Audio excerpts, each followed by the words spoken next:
Des fois, j'ai des gorgées de vin qui valent à peu près 800 pièces la gorgée dans la bouche. Je suis capable de recracher. Moi, j'ai décidé d'arrêter de boire. Je refuse.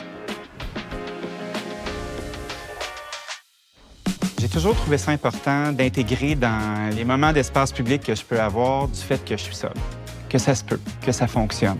Quand les gens du défi 28 jours sans alcool m'ont approché, je trouvais que c'était tout à fait naturel de m'impliquer. En restauration, j'ai remarqué que quand on fait la fête, quand c'est festif dans ton resto, tu attires une certaine clientèle. Mais pour que ça fonctionne, il faut que tu fasses la fête toi aussi. Quand j'ai arrêté de boire, quand j'ai arrêté de consommer il y a une dizaine d'années maintenant, ça a changé mon profil de clientèle, puis avec le temps, ça a changé la façon dont je fais des affaires, puis les établissements que je choisis d'ouvrir. L'alcool prend vraiment toute la place des activités. Tu sais, exemple, voyager, pour moi, avant, j'allais dans un pays, je choisissais mes restos, je choisissais mon hôtel, j'allais souvent en Europe, fait que j'aimais ça aller visiter des vignobles. Mais toute ma run de voyage était basée sur la boisson, aller manger, prendre des petits drinks au travers, tout ça sous un parapluie culturel.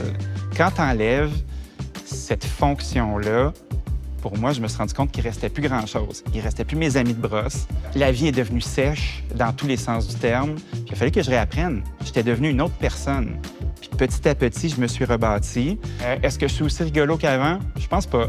Est-ce que je suis aussi sombre qu'avant? Vraiment pas.